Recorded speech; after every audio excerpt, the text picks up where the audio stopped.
புரட்சித் தலைவி அம்மாவின் 69வது பிறந்த நாளையொட்டி சென்னையில் உள்ள தலைமைக் கழக வளாகத்தில் மருத்துவ முகாம் நடைபெற்றது. இதனை முதலமைச்சர் திரு எடப்பாடி கே பழனிசாமி மற்றும் கழக துணை பொதுச் செயலாளர் திரு டிடிவி தினகரன் ஆகியோர் தொடங்கி வைத்தனர். புரட்சித் தலைவி அம்மாவின் 69வது பிறந்த நாளையொட்டி சென்னையில் உள்ள தலைமைக் கழக வளாகத்தில் ஏழை எளிய மக்களுக்கு சிறப்பு மருத்துவ முகாம் நடத்தப்பட்டது. இதனை முதலமைச்சர் திரு எடப்பாடி கே பழனிசாமி மற்றும் கழக துணை பொதுச் செயலாளர் திரு டிடிவி தினகரன் ஆகியோர் தொடங்கி வைத்தனர்.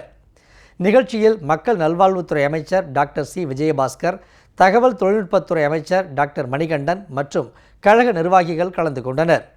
5 நாட்கள் நடைபெறும் இந்த மருத்துவ முகாமில் பொது மருத்துவ பரிசோதனை, இருதய சிறப்பு பரிசோதனை, இரத்த பரிசோதனை, கல்லீரல் மற்றும் குடலியல் பரிசோதனை, மூட்டு வலி மற்றும் எலும்பு முறிவு சிகிச்சை, இசிஜி, எக்கோ, இரத்த அழுத்தம், ஸ்கேன் மற்றும் சர்க்கரை அளவு கண்டறிதல் உள்ளிட்ட அனைத்து வகையான மருத்துவ ஆலோசனைகளும் உரிய மருந்துகளும் வழங்கப்பட்டன.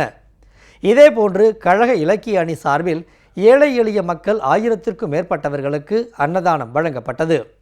நிகழ்ச்சியில் இலக்கிய அணி செயலாளர் திருமதி ப. வளர்மதி, நாடாளுமன்ற உறுப்பினர்கள் திரு நவநீத கிருஷ்ணன், திரு எஸ்.ஆர். விஜயகுமார், திருமதி விஜிலா சத்யானந்த் மற்றும் நிர்வாகிகள் கலந்து கொண்டனர்.